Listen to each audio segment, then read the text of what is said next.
एक बात तो हमें और आपको ये समझनी चाहिए, मैं पिछले कई वर्षों से और खासकर उत्तर प्रदेश में देख रहा हूं, भारतीय जनता पार्टी का एक बहुत सोचा समझा मॉडल है कि वो पहले अनकॉन्स्टिट्यूशनल काम करते हैं, गैर कानूनी काम करते हैं, और अगर आप उसमें विरोध करने आते हैं तो प्रशासन से, शासन से आपके खिलाफ कार्रवाई करते हैं। जिस तरह का भाव राज्यसभा में था वो बाबा साहब भीमराव अम्बेडकर जी का अपमान है। न केवल हम समाजवादियों के बल्कि पूरे देश के शोषित, वंचित, पीड़ित, अपमानित लोग और जो समाज में सबसे पीछे छूट गए थे, उनके लिए आज भी वो पूजनीय हैं। आप किसी भी गांव में चले जाएं पूरे देश में, आज भी बाबा साहब को पूजने का काम गांव के लोग करते हैं। गरीब, हर समाज के लोग उनको भगवान की दृष्टि से देखते हैं।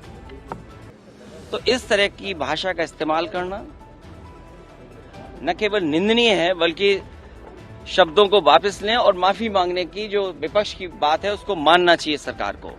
और सच्चाई तो ये है कि जो व्यक्ति माफी मांग लेता है वो बड़ा होता है। माफी मांगने वाला व्यक्ति हमेशा बड़ा होता है। ये जो कलयुग आया हुआ है, हालांकि वो मैं नहीं कह सकता हूं कहां से शुरुआत हुई थी, लेकिन भगवान श्री राम ने के अलावा जो हमारे भगवान हैं, भगवान श्री कृष्ण ने जब अपने प्राण छोड़े तब कलयुग शुरू हुआ। आखिरी शब्द भी यही थे जब उनको तीर लगा कि डेस्टिनी थी, ये माफ कहना चाहिए, भूल जाना चाहिए इस चीज को।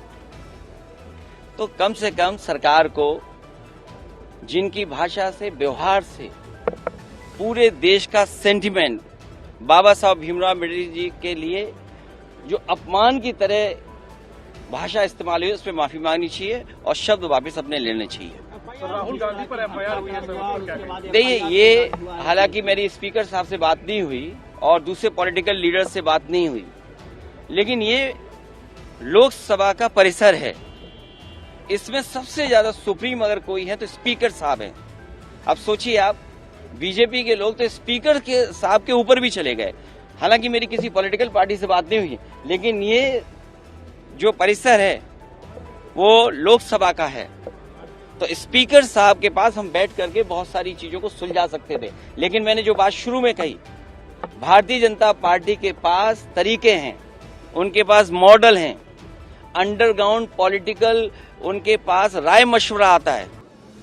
वो कब ध्यान हटा दें, और पहले तो खुद अनकॉन्स्टिट्यूशनल काम करते हैं, पहले खुद गैरकानूनी काम करते हैं और फिर शासन प्रशासन से ऐसा कुछ करते हैं जिससे कि दूसरे पर आरोप लग जाएं।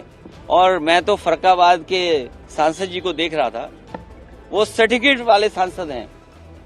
अगर उनको इलाज, दवाई की जरूरत हो तो उनके लिए सलाह यही है कि हम फरक्काबाद से डॉक्टर बुला करके फ्री इलाज करा सकते हैं उनका।